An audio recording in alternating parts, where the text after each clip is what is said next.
As I stand here today to tell the story of my country, Pakistan, my heart and mind have not been able to leave home. Standing here, I still feel that I am visiting one of the flood-affected areas of Sindh and Balochistan of my country. No words can describe the shock we are living through or how the face of the country lies transformed.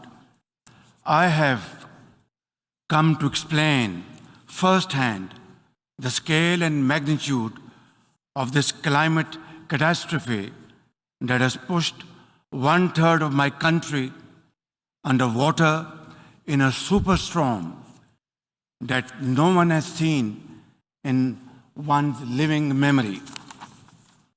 For 40 days and 40 nights, a biblical flood poured down on us, smashing centuries of weather records, challenging everything we knew about disaster and how to manage it. Even today, huge swaths of the country are still underwater, submerged in an ocean of human suffering. In this ground zero of climate change, 33 million people, including women and children, are now at high risk from health hazards. With 650,000 women giving birth in makeshift tarpaulins. More than 1,500 of my people have been gone from this world in this great flood, including over 400 children. Far more are in peril from disease and malnutrition.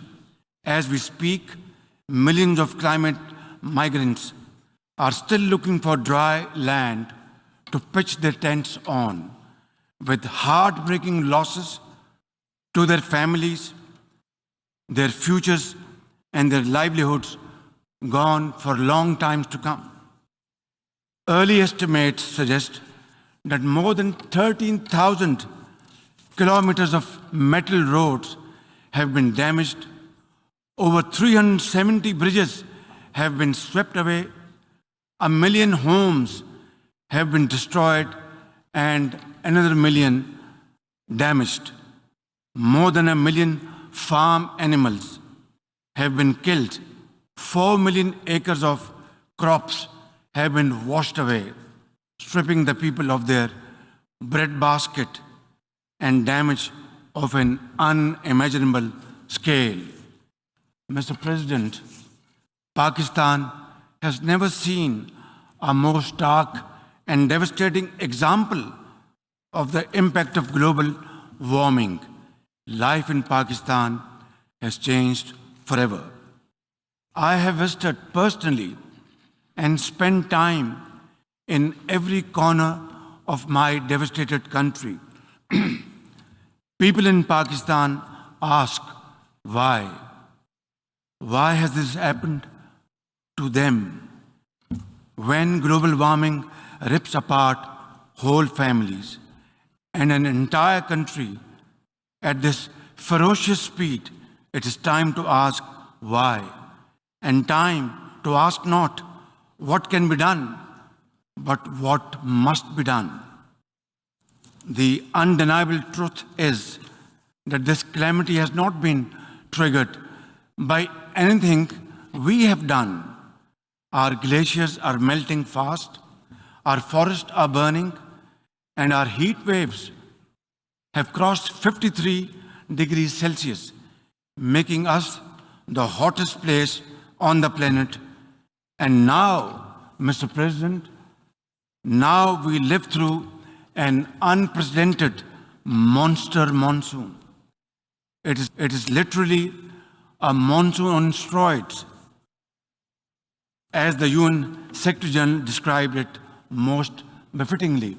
It is on steroids. One thing is very clear: what happened in Pakistan will not stay in Pakistan. As the Secretary General so candidly says, hotspots like Pakistan fall in the 10 most climate vulnerable list of countries, but emit less than 1% of the greenhouse gases that are burning our planet. It is therefore entirely reasonable to expect some approximation of justice for this loss and damage, not to mention building back better with resilience and strength. Clearly, the time for talk about action has passed. At this point, I am profoundly grateful that the UN Secretary General Antonio Guterres visited Pakistan, where he spent time with climate refugees, with mothers and children in the tents, and repeatedly assured us of his support and assistance. At this point, I want to thank each and every one of the countries that have sent help to Pakistan and their representatives to Pakistan to stand in solidarity with us in our most trying hour. On behalf of my nation, I once again express my sincerest appreciation to all of them. Excellencies, the impacts on the health and wealth of my country are beyond calculation at this point. So my real worry is about the next stage of this challenge, when the cameras would have gone or left this August assembly and the story just shifts away to conflicts like the Ukraine. My question is, will we be left alone, high and dry, to cope with a crisis which we did not create, not of our doing? Where from and how to begin with to rehabilitate and reconstruct after the rescue and relief effort, which is still going on for 12 long weeks? For many of the lives we have saved, the future is dimmed by new fragility, lost homes, decimated livelihoods, deluged croplands, permanent food insecurity, and exposure to uncertain futures. Some 11 million people will be pushed further below the poverty line, while others will drift to cramped urban shelters, leaving little room for climate-smart rebuilding. Mr. President, for now, we have mobilized all available resources at our domain, squeezing resources from left and right towards the national relief effort, and repurposed all budget priorities, including development funds, to the rescue and first-order needs of millions, cash transfers to the most affected 4 million women, heads of household, had begun weeks ago via our Social Security program, the Benazir Income Support Program. It has been established in the name of former late Prime Minister Benazir Bhutto, and her son is our foreign minister today.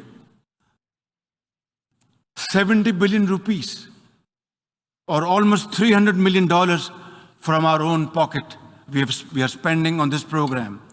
But at this point, the gap between our urgent needs and available resources is increasing by the day and amplified by the sheer unprecedented scale of this disaster. Our manpower and resources are totally overwhelmed and overstretched. The question to raise here is quite simple.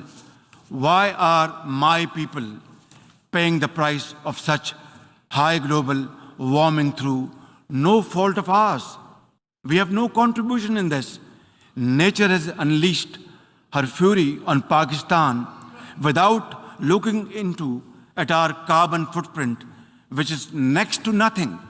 Our actions did not contribute to this. The dual cost of global inaction and climate injustice are having a crippling effect on both our treasury and our people, right here, right now, over there. Mr. President, this is going to be a long haul, and under these most trying circumstances, hope is the best enemy of darkness. And Pakistanis are known to be exceptionally resilient people. For my part, I am fully committed, fully geared to fighting this battle for our survival in the tents, in the trenches with my people until we have rebuilt Pakistan to face the growing challenges of this century.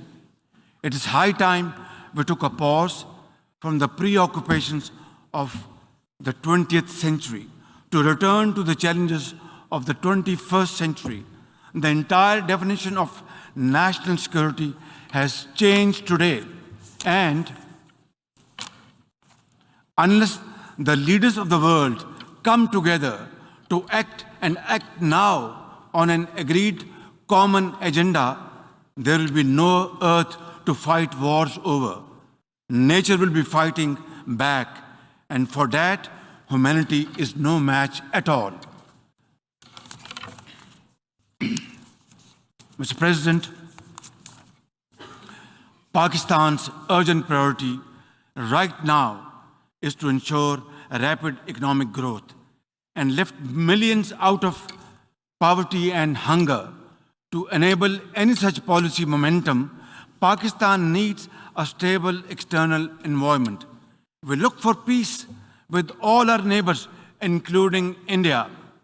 Sustainable peace and stability in South Asia, however, remains contingent upon a just and lasting solution of the Jammu and Kashmir dispute.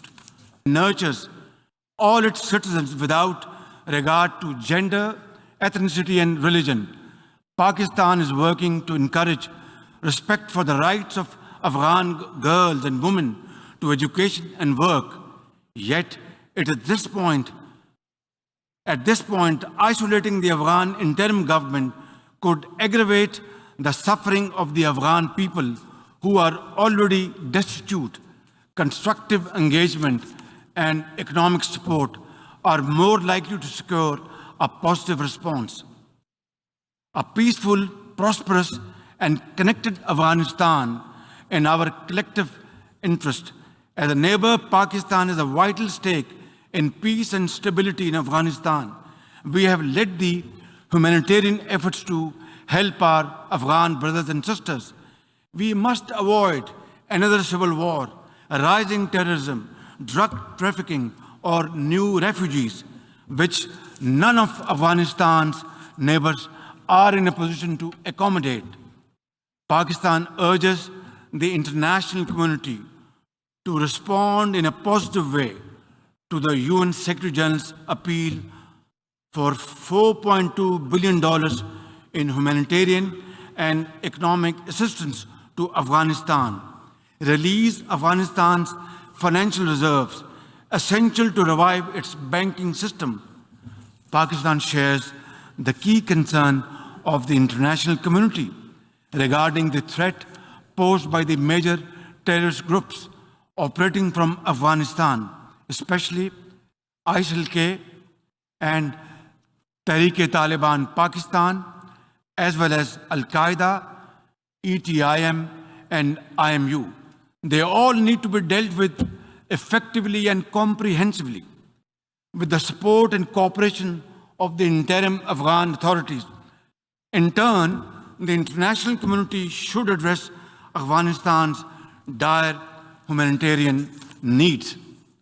Mr. President, Pakistan strongly condemns terrorism in all its forms and shades and manifestations. Terrorism does not have a religion, ladies and gentlemen. It is based on dogma, fueled by poverty, unemployment, deprivation, injustice, and ignorance, and fanned by vested interests. Pakistan is the principal victim of terrorism, Over the last 2 decades, we have suffered more than 80,000 casualties and over $150 billion in economic losses due to terrorist attack. Our armed forces, with the support of our people, mothers, traders, students, teachers, engineers, doctors, have broken the back of terrorism within Pakistan, yet we continue to suffer terrorist attacks from across our borders, sponsored and financed by our regional adversary. We are determined to defeat such cross-border terrorism.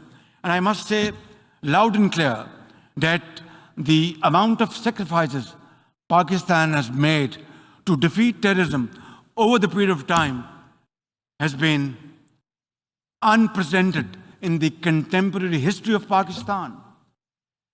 I tell often to my friends, if you see somebody, a mother or a child or a boy limping on the streets of Pakistan, maybe he was a victim of terrorists years back. That is the kind of sacrifice Pakistan has paid. Our generals, our soldiers, our doctors, mothers, teachers, students, and traders, they all paid their lives for Pakistan's well-being and defeated terrorism. And this peace which was restored back in Pakistan after great sacrifices is not only for Pakistan, it is a peace for global countries and global community. And we are very proud of it. And this is the biggest manifestation of our commitment, our concern, and our continued efforts to defeat terrorism wherever it is. Mr. President, Islamophobia is a global phenomenon. Since 9/11, suspicion and fear of Muslims and discrimination against them have escalated to epidemic proportions. The officially sponsored campaign of oppression against India's over 200 million Muslims is the worst manifestation of Islamophobia. They are subjected to discriminatory laws and policies, hijab bans, attacks on mosques, and lynchings by Hindu mobs. I am particularly concerned by the calls for genocide against India's Muslims by some extremist groups.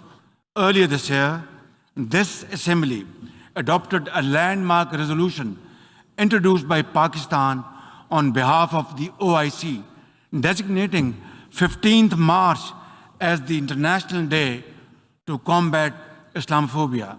It's my sincere and ardent hope that this should lead to concrete measures by the UN and member states to combat Islamophobia and promote interfaith harmony. Mr. President, Pakistan is deeply concerned by the numerous conflicts across the Middle East, including in Syria and Yemen. We support all possible efforts to promote their peaceful resolutions. We call on Israel to put an immediate end to the blatant use of force and flagrant violations of human rights of the Palestinian people and the repeated desecration of the holy Al-Aqsa Mosque. The only just, comprehensive, and lasting solution of the Palestinian question is the acceptance of a viable, independent, and contiguous Palestinian state with the pre-1967 borders and Al-Quds Al-Sharif as its capital. Mr. President, the Security Council and the General Assembly must be empowered to play their respective roles under the UN Charter. The Security Council must be expanded by adding 11 new non-permanent members to make it more representative, democratic, transparent, effective, and accountable. Adding new permanent members will paralyze the Council's decision-making, enlarge its representational deficit, and create new centers of privilege in violation of principle of sovereign equality of member states. The nations of the world must step back from the precipice. We must restore peace in Europe, avoid a war in Asia, and resolve festering conflicts across the world. We must revive the vision which created the United Nations, a vision which is often blurred by national interest and hegemonic designs. Pakistan is a partner for peace. But, Mr. President, peace can only be ensured and guaranteed when rights of communities who have been suffering over decades and subjugated over decades get their freedom, earn their freedom, and are respected.